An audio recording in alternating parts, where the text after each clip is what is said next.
जो आज का हम लेक्चर देख रहे हैं ना, इसमें मैकेनिक्स के अंदर, ये बेसिक मैकेनिक्स में हम वेक्टर्स की कुछ मैथमेटिकल ऑपरेशंस को देखना था। उसमें हम आज एक नई चीज़ डिफरेंशिएशन या इंटीग्रेशन के पॉइंट ऑफ व्यू से देखेंगे। उससे पहले दो चार डेफिनेशंस आपको पता होनी चाहिए। एक तो आपको जैसे पता था कि एक हम पढ़ते रहे हैं वेक्टर, और एक चीज़ होती है स्केलर। ठीक है जी। तो वेक्टर से अब हम एक और चीज़ पढ़ेंगे, वेक्टर फील्ड। ये क्या होती है? और एक होती है स्केलर फील्ड। फील्ड का कॉन्सेप्ट मैंने आपको पहले बताया था कि field basically it is a cause, और इसका इफेक्ट जो होता है ना वो फोर्स होती है। जैसे जब हम ये कहते हैं कि ज़मीन हमें अपनी तरफ खींचती है, तो एक्चुअली ज़मीन हमें अपनी तरफ नहीं खींचती, ज़मीन की ग्रेविटेशनल फील्ड हमें अपनी तरफ खींचती है। तो इसलिए ज़मीन हम पे फिर फोर्स लगाती है। इसका मतलब है जहाँ पे फील्ड होगी वहाँ पर फोर्स आएगी। तो फील्ड इसलिए काज कहलाती है, और फोर्स उसका हम इफेक्ट देखते हैं। तो अब हम वेक्टर फील्ड या स्केलर फील्ड जब कहते हैं, तो जैसे स्केलर था कि जो ऐसी चीज़, ऐसी फिजिकल क्वांटिटी जो मैग्नीट्यूड बेस्ड होती है, और ऐसी फिजिकल क्वांटिटी जिसमें मैग्नीट्यूड के साथ डायरेक्शन भी हो। तो स्केलर फील्ड में भी हम यही कॉन्सेप्ट देखेंगे कि स्केलर फील्ड एक ऐसी फील्ड को हम कहेंगे कि जो बेसिकली एक ऐसी फील्ड है जहां पर आपके पास कोई वेक्टर्स का कॉन्सेप्ट नहीं है, और वो मैग्नीट्यूड बेस्ड ही है। यानी आप ये कह सकते हैं कि एक ऐसा रीजन ऑफ स्पेस होगा जहां पर स्केलर क्वांटिटी जो है ना वो चेंज होंगी फ्रॉम पॉइंट टू पॉइंट। एक स्केलर क्वांटिटी है वो एक पॉइंट से दूसरे पॉइंट के दरमियान चेंज हो रही है, that is called a scalar field. इस तरह से वेक्टर फील्ड जहां पे वेक्टर्स की वैल्यूज को हम चेंज करते हैं। और अब इसमें एक आती है love stationary field. Stationary field का मतलब ये होता है कि वो टाइम डिपेंडेंट नहीं होती। ये दोनों में कॉमनली पाई जाती है, जैसे टाइम डिपेंडेंट या टाइम इंडिपेंडेंट वेक्टर फील्ड और टाइम इंडिपेंडेंट स्केलर फील्ड, या टाइम डिपेंडेंट वेक्टर फील्ड और टाइम डिपेंडेंट स्केलर फील्ड। तो ये टाइम डिपेंडेंट होती है। जो चीज टाइम के साथ साथ एवोल्यूट ना करे, चेंज ना हो, वो टाइम इंडिपेंडेंट कहलाती है। अच्छा, अब इसके बाद जो हम अपने टॉपिक की तरफ आते हैं वो है जनाब कि हमने बेसिकली ग्रेडियंट को फाइंड आउट करना है। ग्रेडियंट क्या चीज होती है? ग्रेडियंट। तो आज हम इसके बारे में इंफॉर्मेशन गैदर करेंगे कि ये बेसिकली इसको हम कहते क्या हैं, it is the maximum change या rate of change, maximum rate of change of a scalar quantity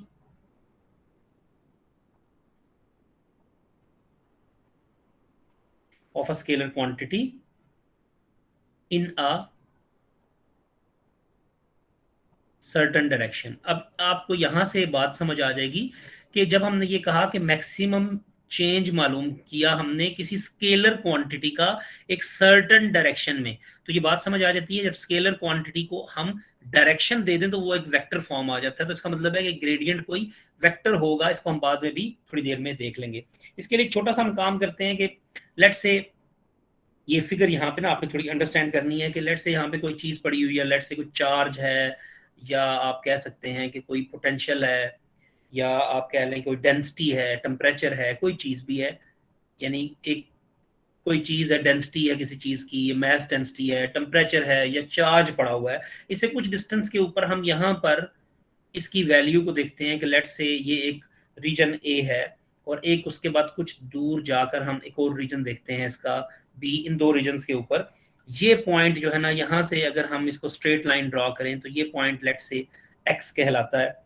और ये जो दूसरा पॉइंट है इसको हम लेट से वाई कह देते हैं। ये वाला पॉइंट जो इस बी लेयर के ऊपर आया, ये दो लेयर्स हैं आप समझ लें।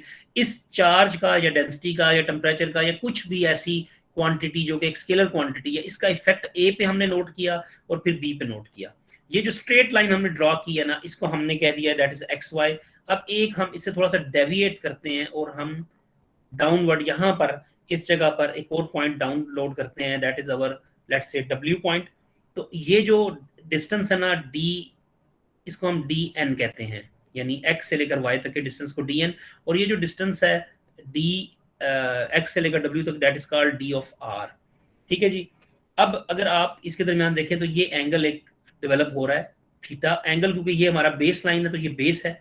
ये जो डी एन है ये आपके पास यहाँ बेस कहलाएगी। अब जब कोई चीज बेस हो तो थीटा के बिल्कुल सामने परपेंडिकुलर होता है। अगर हम यहाँ पर परपेंडिकुलर ड्रॉ करें यूं करके ऐसे, तो ये परपेंडिकुलर है इसका इस ट्राइंगल के लिए।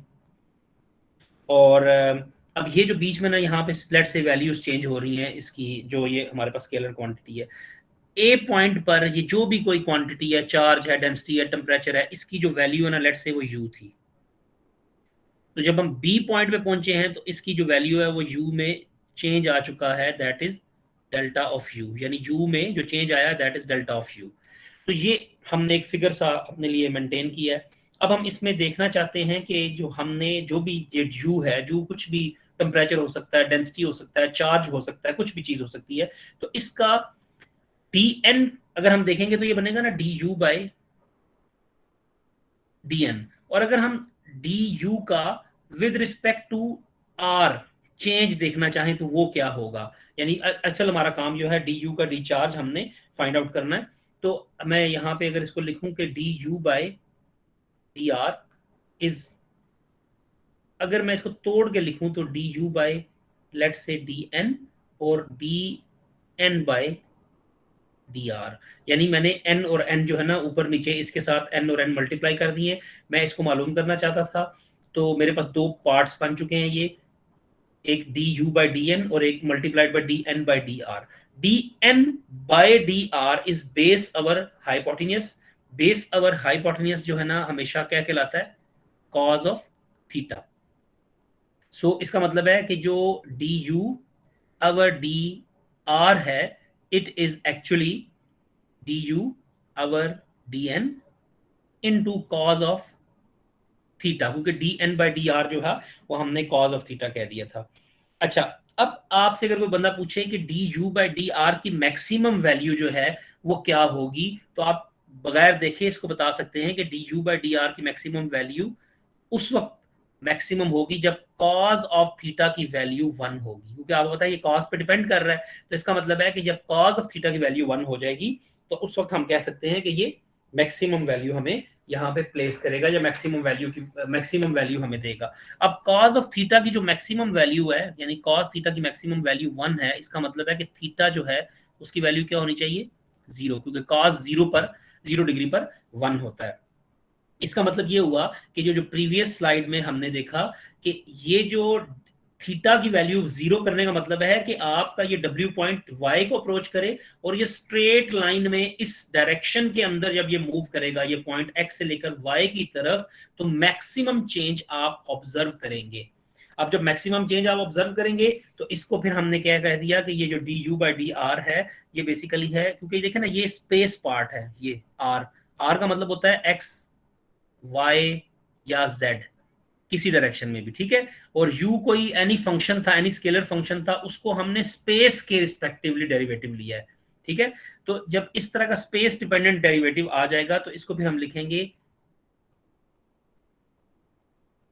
Gradient of u is nothing but D U by D R. यानी आप किसी भी स्केलर क्वांटिटी को स्पेस के रिस्पेक्टिवली जब उसका डेरिवेटिव लेंगे तो उसका जो जवाब होगा, उसका जो प्रोडक्ट आएगा या उसका जो आंसर होगा, वो हमेशा एक वेक्टर क्वांटिटी में आपको नजर आएगा।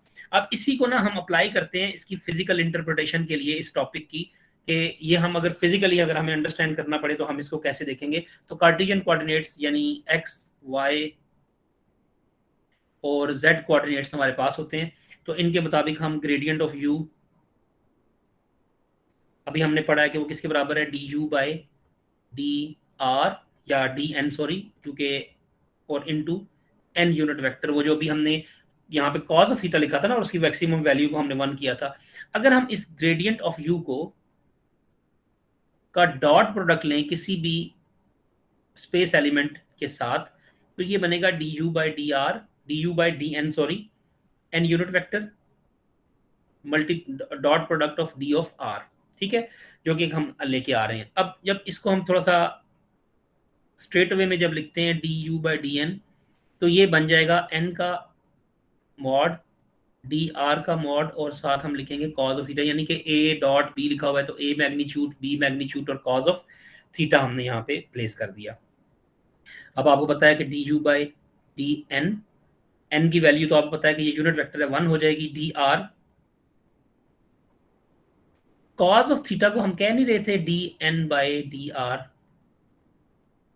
ठीक है, तो इसका मतलब है कि ये डी एन इससे डी आर इससे, तो आपके पास रिमेनिंग रह जाएगा डी ऑफ यू, जो पिछली स्लाइड में हम कह रहे हैं कि ग्रेडियंट ऑफ यू का मतलब होता है बेसिकली डेल ऑफ यू या डी ऑफ यू। अब इसको अगर हम इस इक्वेशन को अगर हम किसी एक और वे में अंडरस्टैंड करने की कोशिश करते हैं कि डी यू क्या चीज़ है। डी यू था basically partial U by partial X D X plus partial U by partial Y D Y plus partial U by partial Z D Z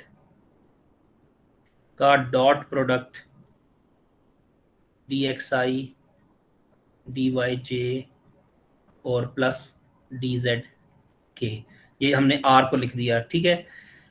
सो इसको अगर हम थोड़ा सा रीअरेंज करके लिखते हैं तो ये यूं लिखा होगा U of partial by partial X I partial by partial Y J and partial by partial Z K, और साथ हमने ये जो ऊपर लिखा हुआ है that is our D R. तो इसका मतलब ये हुआ कि ये जो एक चीज लिखी हुई है partial by partial X I partial by partial Y J partial by partial Z K, that is something special and it is an operator जिसको हम डेल ऑपरेटर के नाम से जाहिर करेंगे, और ये बेसिकली हमारे पास बाद में ग्रेडियंट ऑपरेटर या डेल ऑपरेटर के नाम से हम इसको पहचानेंगे। तो फिर इसका मतलब है कि डी यू जो है वो क्या किसके इक्वल आ जाएगा, D U is nothing but del of U dot D of R, ठीक है। तो डेल ऑफ यू का मतलब ये हुआ कि सॉरी शायद यहाँ पे भी डी आर आएगा ऐसे डॉट डी आर, तो इसका मतलब है कि जो डी ऑफ यू है it is nothing but del of U. ये वो फॉर्मूला है जिसको हम आगे यूज करेंगे। ये देखें, ये एक स्केलर क्वांटिटी थी, इसका जो चेंज है वो जब स्पेस डिपेंडेंट पार्ट में आ जाएगा तो ये जो क्वांटिटी आपके पास बनेगी ये एक वेक्टर बनेगी। इसकी मैं एग्जांपल आपको देता हूँ। आपने प्रीवियस क्लास में पढ़ा होगा इलेक्ट्रिक फील्ड और पोटेंशियल का डेरिवेटिव कि potential gradient, electric field as a potential gradient. अब ये जो पोटेंशियल है ये एक स्केलर क्वांटिटी होती है। इस पर जब आप डेल को ऑपरेट करते हैं तो आपका जवाब क्या बनता था, एक वेक्टर क्वांटिटी, ठीक है। यानी आपने स्केलर क्वांटिटी पर स्पेस पार्ट अप्लाई किया और उसने आपको जवाब दे दिया एक क्वांटिटी जो कि कहलाती है एक वेक्टर क्वांटिटी, ठीक है जी। तो इस चीज को हम अंडरस्टैंड करेंगे और यहाँ से हमें आगे के लिए फर्दर चीजों को अंडरस्टैंड करने में आसानी होगी। तो ये आपके पास डेल ऑपरेटर है विच इज द ऑपरेशन जो कि हम इस्तेमाल करेंगे, और इस ऑपरेशन की मदद से फिर हमें कुछ चीजों को एनालाइज करने में आसानी होती है।